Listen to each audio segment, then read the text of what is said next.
Magandang umaga. Good morning, everyone. Welcome to Danang for APEC 2017. Just to quickly brief you, we concluded the senior officials meeting yesterday, and today we are having the APEC ministerial meeting. The Philippines is represented, of course, by Secretary Cayetano as Minister of Foreign Affairs and Secretary Lopez as the Minister for Trade. Both of them are in the opening session right now, and the whole day we will have the APEC ministerial meeting. Of course, we expect the President's arrival later in the afternoon, and we will then have the first event for the President will be at the APEC CEO Summit. The President will be giving a keynote speech on ASEAN, and he has been invited as a special keynote guest as ASEAN chair. Thereafter, of course, the President will be having some bilaterals, one of which will be with the President of Vietnam, the host country for APEC. So I think you have also with you the President's schedule.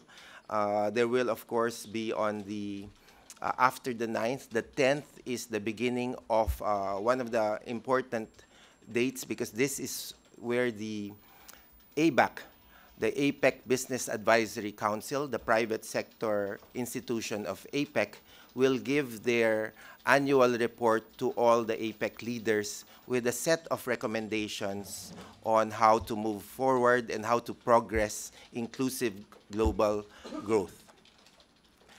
After this ABAC dialogue with leaders, there is a very important landmark event, which is the first ever APEC and ASEAN leaders informal dialogue. This is an important highlight because this is on the occasion of the 50th anniversary of ASEAN, and of course the President, as ASEAN chair, will be leading the ASEAN leaders. And Vietnam, as APEC host and chair, will be leading the APEC leaders. It is an important milestone because as guests, we have the non-APEC ASEAN members with us, Cambodia, Myanmar, and Laos. So this will be an important occasion wherein the dialogue on regional economic integration between APEC and ASEAN will be had. And then, of course, there will be an important gala dinner, and of course, the next day will be the retreat proper of the leaders having a whole day of discussions among themselves. Thank you.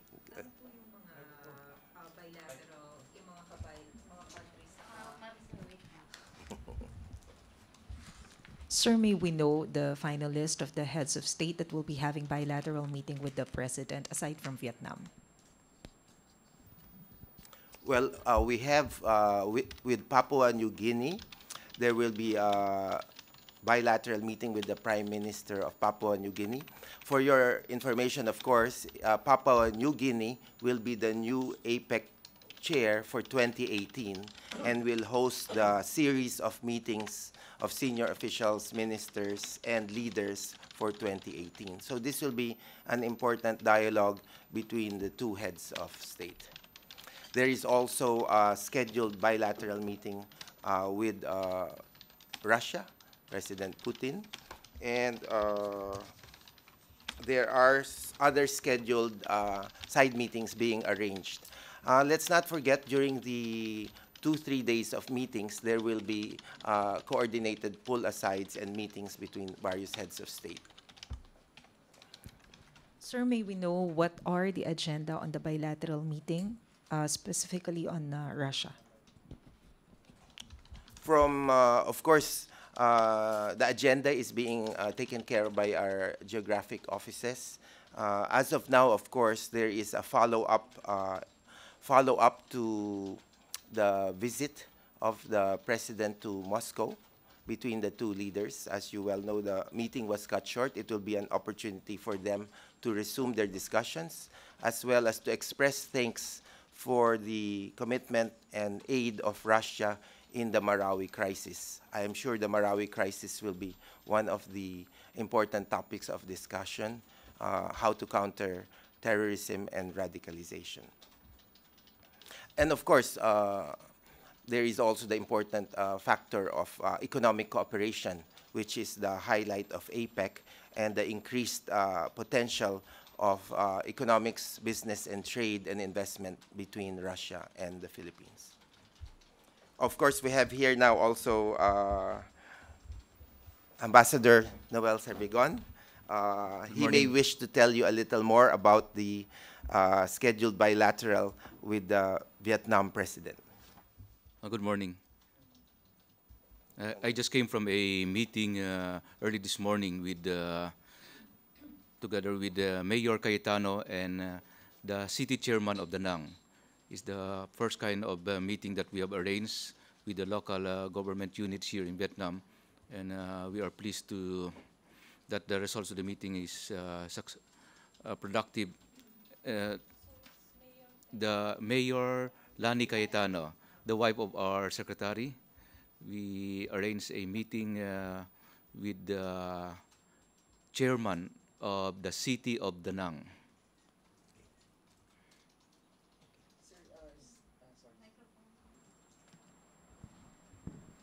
Hi, sir.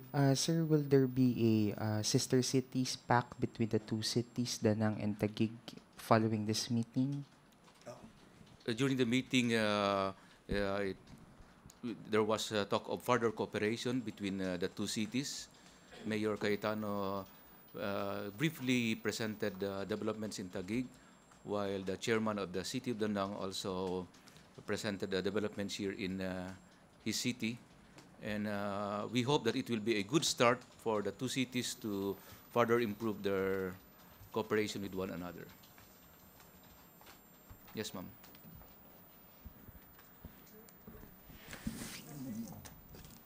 Sir, sa bilaterals lang.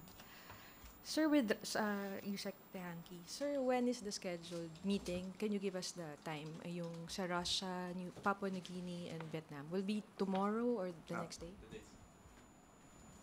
For Vietnam, it will be tomorrow. First, as I mentioned, tomorrow there will be the APEC CEO keynote speech of the president at the Ariana Convention Center for the APEC CEO conference. After that, there will be the Vietnam bilateral. That will be the next day. November 10. Yes. Next day. Yes, also. 10 Russia. 10, sir. Yes. 10. Ay, sir, Ambassador. And then, sorry.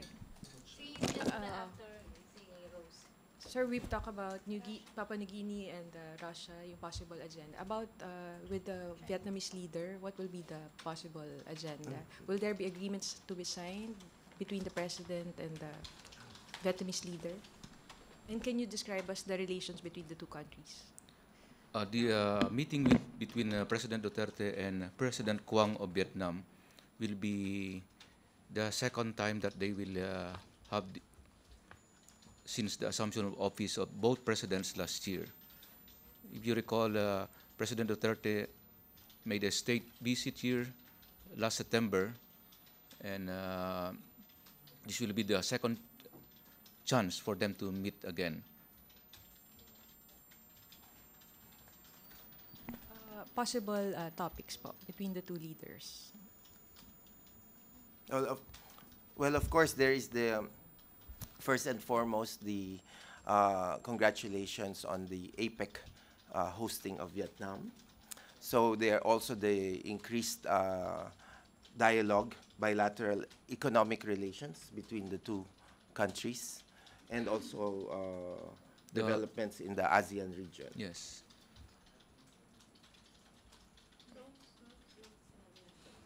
Meron po bang mga bilateral agreement na pipirmahan po? For the bilateral agreements, there will be none. It will just be a friendly. Yes, yes, because this is an APEC summit, where all the leaders are present, and they're taking the chance to have short bilateral meetings and consultations. Sir, good morning. What about President Xi Jinping of China? And yung sa Chile din daw po, and Hong Kong? Yes, there are that we have both sides are checking the schedules of whether this is feasible. As of now, they are under the protocol scheduling. So they are all flying in at different times. So as you can imagine, they will be interacting at the meetings. And they will be, and some of these bilateral meetings will be pulled aside. So as of now, that's in process and not yet confirmed.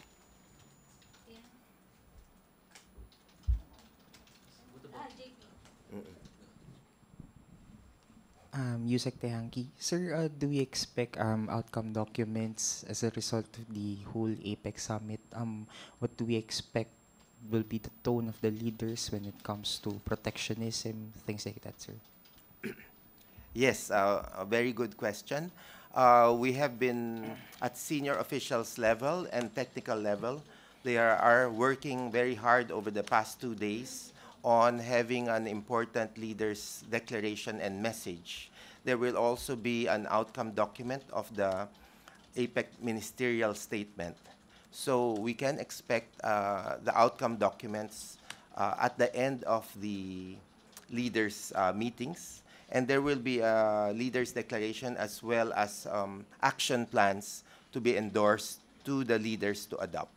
Sir, without giving much of the ano lang, can you just give us, sir, a preview of the themes that the leaders might take up in those statements or those documents, sir?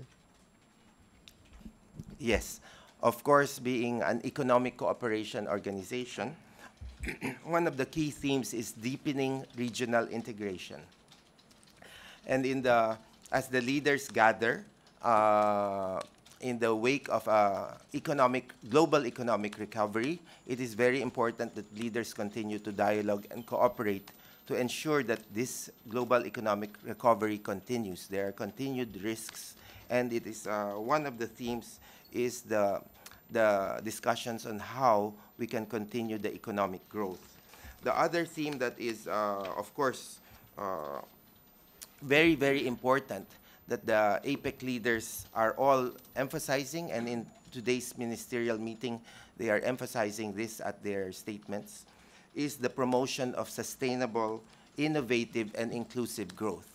As mentioned, globalization has often been mentioned leading to winners and losers, and there is the question of how to move forward and ensure that globalization results in benefits for all. And this is the mantra of inclusive growth. That means that the benefits of wealth creation through globalization are distributed evenly to all developing countries. Sir, just to press further lang, there are ongoing talks to salvage the RCEP. Then in the ASEAN front, we have this TPP with other free trade agreements. Sir, how could the Philippines possibly step up to promote this trade agreements, and how will it affect APEC member economies?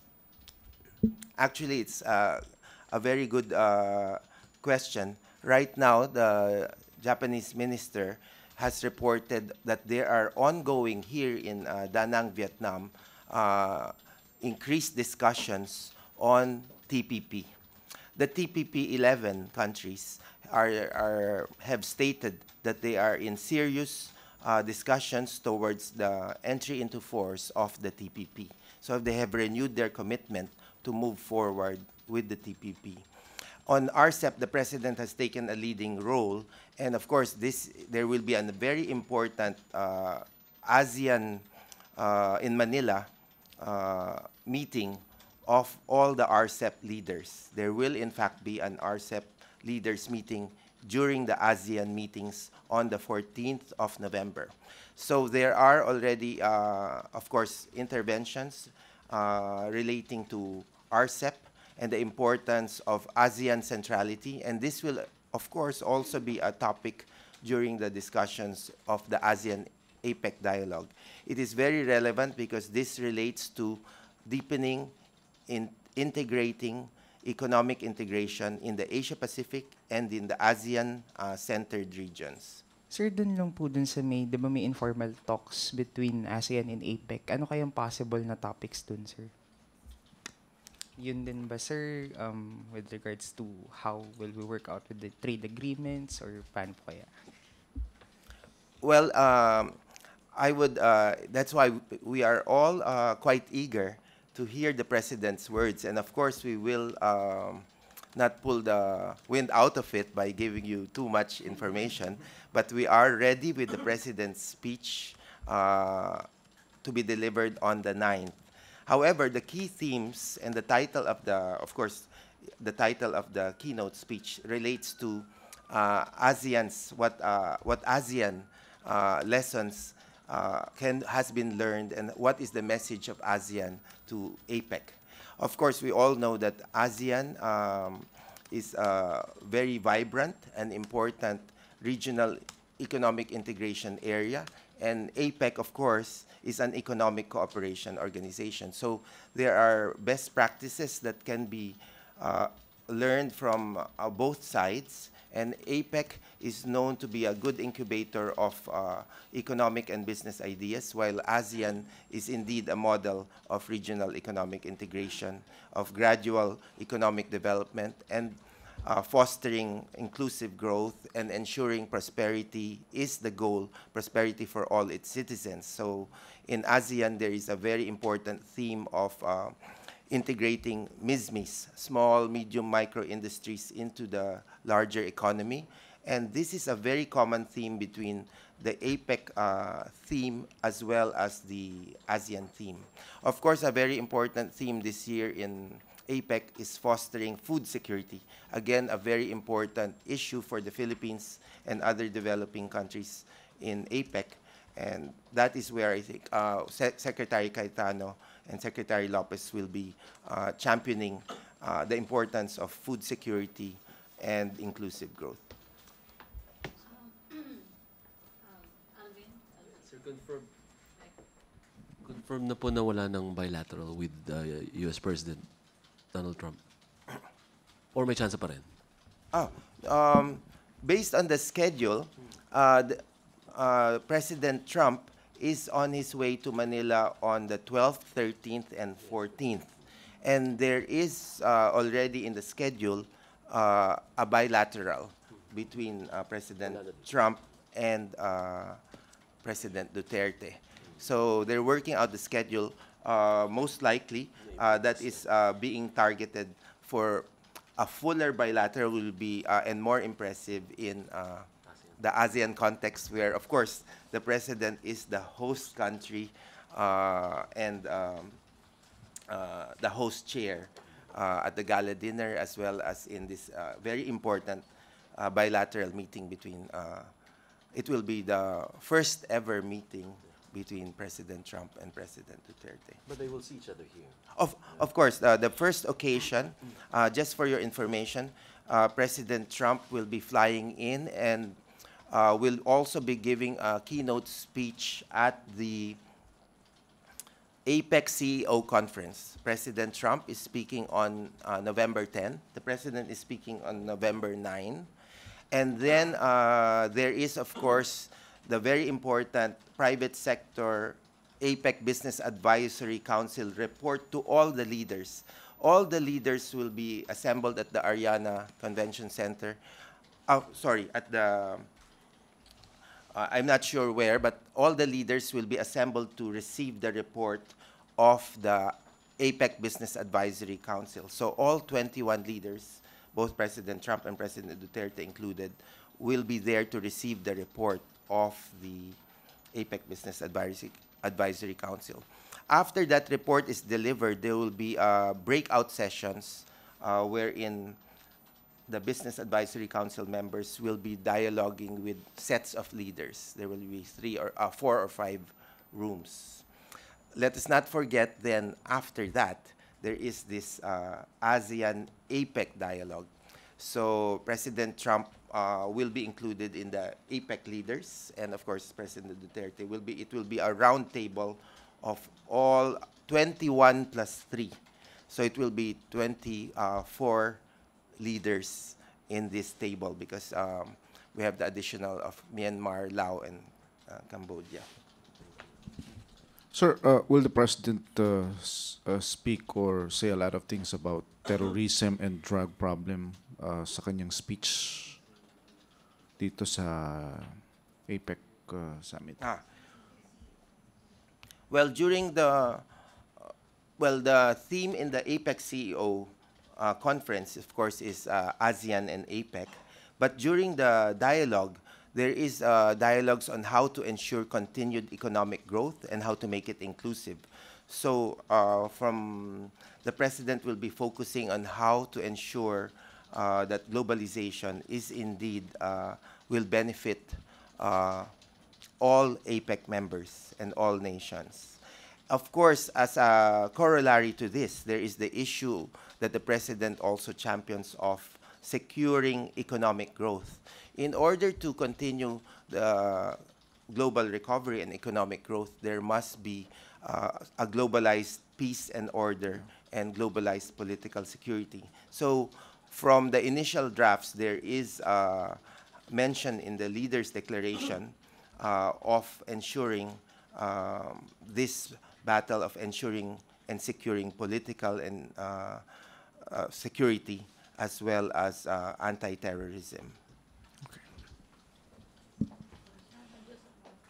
Sir, dun lang po sa mga medium enterprises, how does APEC see or envision yung pagpapartake ng mga small businesses in the growth of these 21 APEC economies? Paano po yung connection dun?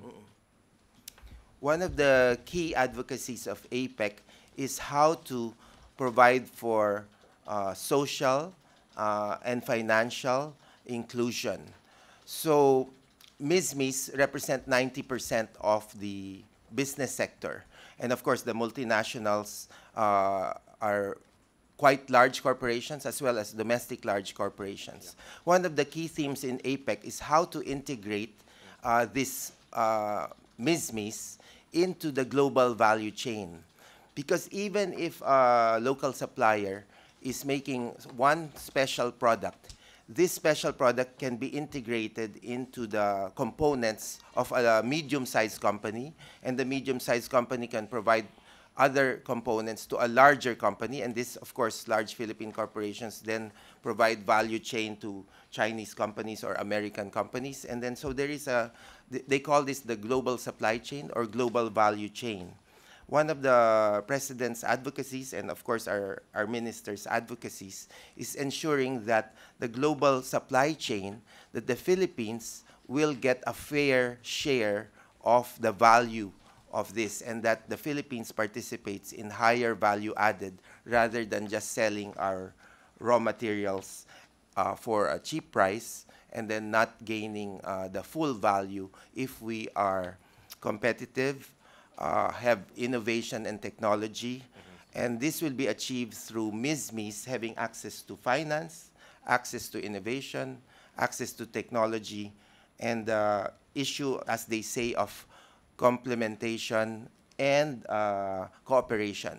So there is a partnership among companies in the whole APEC region as well as companies in the whole ASEAN region to help each other join in this global value chain. So I think that is the kind of ideal setting. Yeah. This is not to say that it always happens that way, but so the challenge is ensuring that the policymakers are aware of the possible distortions and possible sectors that are left behind. For example, if farmer sectors are not given enough microfinance support or capital, then there must be policy recommendations from both the APEC policymakers and ASEAN policymakers to ensure that all sectors get the government support or access to finance needed. In terms of the global market, sir, where do you think we can contribute and what do we contribute in that global supply chain? Yung mga parang strengths natin that we can highlight. In the global supply chain, the Philippines has a strong investment. As you all know, with the digital connectivity and global connectivity, Philippines is a leader in the BPO industry, call centers, and all this is only possible because of, I suppose, the electronic and digital age. So the Philippines has an edge of being connected and being able to provide services in this area. Okay. So we have a very important niche area of high value added services. We have a very productive, efficient, literate, educated population. And then we also have quite a number of, because of our educational system, we generate a high number of engineers and IT personnel. So if we can replicate this in other sectors like agriculture, if we replicate it also in mechanization, technology, so there's also a lot of potential there. Given the investment already in the Philippines of many electronic chip manufacturers, so Philippines is already a participant in the global value chain for the IT industry and electronics. Of course, in agriculture, we are a provider. The Russia visit yielded a potential purchase of Russian agriculture requirements from the Philippines, and they committed to, they said they have funding available of up to 2 billion. But of course, this will require government support, accreditation, certification. So just like we have with Japan, a very lucrative agriculture trade because of cooperation between the two countries on certifying and ensuring quality, we have to do the same with new markets, non-traditional markets that the President has been attempting to develop, such as in Russia and other countries. We are, of course, also exploring ideas with non-traditional partners such as in the Pacific Alliance, or as we say, our partners in South America, Central and South America, given the long tradition, historical ties we have from the Acapulco trade. As you all know, at the ASEAN Ministerial last August, we are they have inaugurated the Galleon Museum. And so I think that is also another theme to expect from the President's speech on ASEAN APEC. So it's quite an interesting area, actually. ASEAN APEC, if you look at it, the whole APEC region is across the whole Asia Pacific or the whole Pacific Ocean. And if you look at ASEAN and Philippines, we are at the forefront of the relationship between South America and North America on one side, and we are on the other side with the ASEAN group, as well, of course, if China, Japan, Korea are +3 partners. So you already see the importance of ASEAN, ASEAN +3, that represents the whole Western APEC region. And if you look at South America and NAFTA, that represents the whole Eastern APEC region. Sir, I'm not sure I got it, no? But where did you say President Trump and President Duterte will first meet? Interact. They will first have the first interaction when they, as APEC leaders, will receive on November 10 the APEC Business Advisory Council report to leaders. That's in the afternoon of November 10. What are our expectations given their, they say similar personalities, and have the American side expressed interest in probably have a pull aside here before the bilateral meeting in Manila? Yes, there will be surely opportunity because of the interaction during at the holding rooms, the VIP rooms, and what we have gathered, both presidents are looking very much forward to personally meeting each other. They have had, as you all know, 2 phone calls already had, and the last one was at the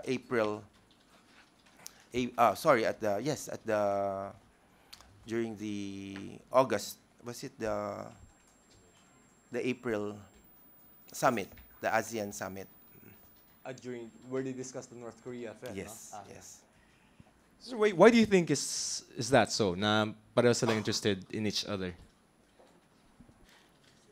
Well, I mean, of course, the U.S. has interest in in ASEAN, no, because of our strategic location and our pivot to China and away from the United States. So, can we elaborate more on how important is this relationship, as represented by these two who seem to like each other?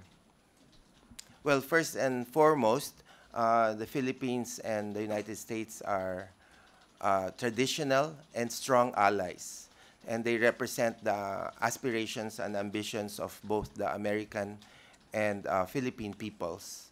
And so both presidents are committed to the welfare, economic well-being of their citizens. They both look at globalization with caution. There is positive to globalization, but there's also negative that must be addressed. So they both, I think, speak to the importance of inclusive growth. Meaning, inclusive growth simply means that there are benefits for all citizens, especially